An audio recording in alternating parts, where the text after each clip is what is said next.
ক্যারেক্টারে যখন থাকে তখন ফিল করতে হয়, বাট রিয়েল লাইফে যখন বাড়িতে যাই তখন মনে হয় যেন সেই আগের রিয়াজটাই আছে। ব্লগের দর্শকরা ভীষণ রকমের মন খারাপ, পরে কী হবে সেটা ভেবে যদি এখন থেকে ভাবতে থাকি তাহলে এখন থেকে আমি ডিমোটিভেট হয়ে যাবো। ভীষণভাবে আমি কফি এডিক্টেড।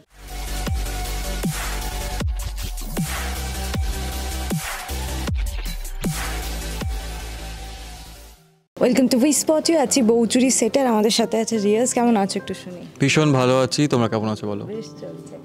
অনেক দিন পর আবার ধারাবাহিকে ফেরায়, কিরকম ছিল এই কয়েক মাসটা কাটলো? খুব মজা কেটেছে, ফ্যামিলির সঙ্গে ঘুরে বেরিয়ে দারুণ কেটেছে। আর তার সাথে এই যে ধারাবাহিকে ফেরা, আবার নতুন রেগুলার লাইফ, এটা কি মিস করছে যখন বাড়িতে ছিলেন? না, আমি ভীষণ রকমের ফ্যামিলি যেহেতু ভালোবাসি আর ঘুরতে ভালোবাসি, তো মনে হয়েছিল যে এই 2 বছর কাজ করার পরে যে একটা, তাও মনে হচ্ছে ব্রেকটা কম আমার জন্য, আর একটু যদি ঘুরতে পারতাম ভালো করে। না, অনেক প্ল্যান ছিল, হঠাৎ করে বউচুরি চলে এলো বলে সেই প্ল্যানগুলো ক্যান্সেল করতে হলো আর কি।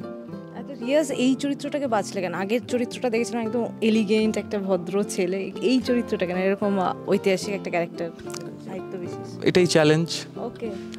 তো সাহিত্য করা সত্যিই একটু টাফ। নর্মাল কথা বলা বা এখানে যে কথাগুলো বলতে হয়, যে ধরনের শব্দ প্রয়োগ করতে হয়, সেগুলো একটু টাফ, বাট ঠিক আছে, একটা চ্যালেঞ্জ নিয়েছি, সেটা কমপ্লিট করার চেষ্টা করবো ডেফিনেটলি। এবার কেমন লাগে সবটা তোমাদের ওপরে জানাবে অবশ্যই। লোকজন তো ইতিমধ্যে তোমার প্রোমো দেখে, পোস্ট দেখে তো রেসপন্স তো করছে, কিরকম রেসপন্স পাচ্ছ একটু শুনি? ভীষণ ভালো, ভীষণ ভালো। মানে যতজন ইনস্টাগ্রাম বলো, ফেসবুক বলো বা অন্যান্য জায়গায় যত ব্লগে কমেন্টে, তো ভীষণ ভালো লাগছে। বলছে একটু বয়স কম লাগছে, যেটা করার চেষ্টা করেছে এরা সেটা সফল হয়েছে বলছে। সেটা আমি তো ফিল করতে পারবো না, সেটা ক্যারেক্টারে যখন থাকে তখন ফিল করতে হয়, বাট রিয়েল লাইফে যখন বাড়িতে যাই তখন মনে হয় যেন সেই আগের রিয়াজটাই আছে। বাট যখন এখানে ঢুকি বউচুরির সেটে তখন বয়সটা একটু কমে যায়। বাড়ির লোকজনের রিভিউ কি এটা দেখে? বাড়ির লোকজন ভীষণ পছন্দ করেছে ফার্স্ট এপিসোড, ভীষণ ভালো হয়েছে। বাড়িতে ঢুকে আমি জিজ্ঞেস করলাম, সবার কাছ থেকে ওপিনিয়ন নিলাম, সেটা নিয়ে ব্লগও দিয়েছি, সবার ভীষণ ভালো লেগেছে। এটা পুরনো আগেকার যুগের স্বাধীনতার পূর্ববর্তী সময়ের যেহেতু গল্প, সেটা দেখতে ভালো লাগছে আর কি। আর তার সাথে এইখানে তো দেখতে পাচ্ছি দিনের দিন, আর যত এখন তো বিয়ে বাড়ি চলছে, তারপরে এই যে বউ কাঁধে নিয়ে কলকাতা পালানো, এই অভিজ্ঞতাটা একটু শুনি। এখনও তো প্রোমো শ্যুটে আমাদের নায়িকা ভীষণ রকমের ভয় পেয়ে গেছিলো, ভেবেছিল ফেলে টেলে দেবো, কিন্তু সেরকম কিছুই হয়নি। ওকে আশ্বাস দিয়েছি কোনো ভয় নেই, আমি তোকে সেফলি তুলবো, কোনো চাপ হবে না। তো একটু চাপ হয়েছিল বলতে, বারবার প্রপার শটটা নেওয়ার জন্য অন্ধকারের মধ্যে শ্যুট করা হচ্ছিল, আর হয় আমার মুখে লাইট নেই বা ওর মুখে লাইট নেই বলে অনেকবারই ওকে তুলতে হয়েছে। তো শেষমেশ প্রোমোটা বেশ ভালোই দাঁড়িয়েছে দেখলাম।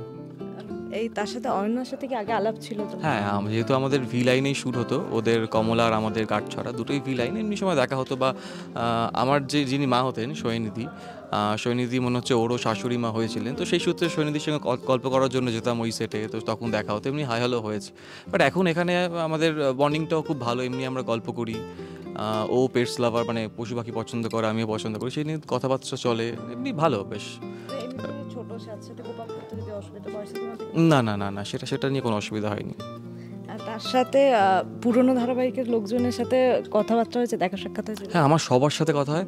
আমি সবসময় সব ইন্টারভিউতে এটাই বলি যে আমি ভীষণ রকমের ব্লেসড ছিলাম, যে এত ভালো একটা টিম পেয়েছিলাম। আর সেম ইয়ার এখানেও সেটাই, খুব ভালো টিম পেয়েছি।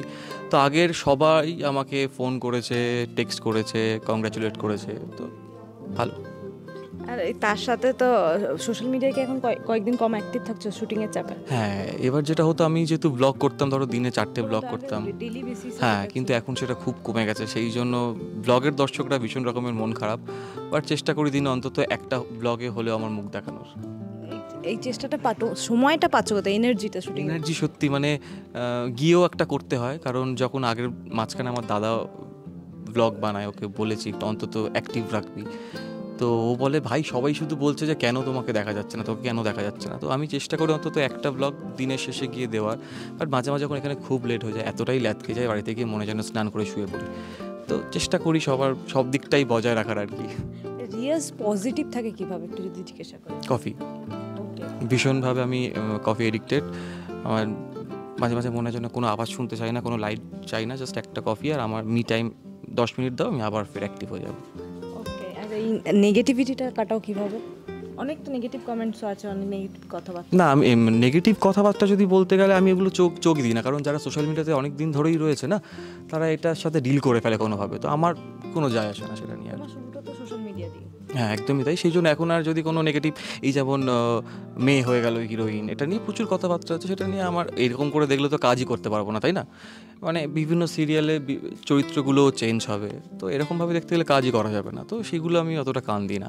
কাজটা স্ক্রিনে দেখো, আগের কাজের সাথে আসলে মানুষ এতটাই মানে এই মেঘাগুলো দেখতে দেখতে আপন করে ফেলে ক্যারেক্টারগুলো, এটা দেখে দেখে আমি পজিটিভ দিকটাই দেখি, যে মানুষ এতটা অ্যাডাপ্ট করে নেয় যে হ্যাঁ, কুণালের মেয়ে মানেই ও, মানে রিয়েল লাইফেও সেটা ভেবে নেয়, মানে মানুষজন এতটা ভালোবেসে ফেলে। তো সেই দিক থেকে দেখতে গেলে আমার খারাপ লাগে না, যে ঠিক আছে আগেরটা তার মানে কত ভালো হয়েছিল বা নিয়েছিল ক্যারেক্টারগুলোকে, তো এখন সেই জন্যই কথাগুলো আসছে। আর রিয়াজ কখনো হারিয়ে যাওয়ার ভয় হয় না সোশ্যাল মিডিয়া থেকে, পপুলারিটি চলে যাওয়ার?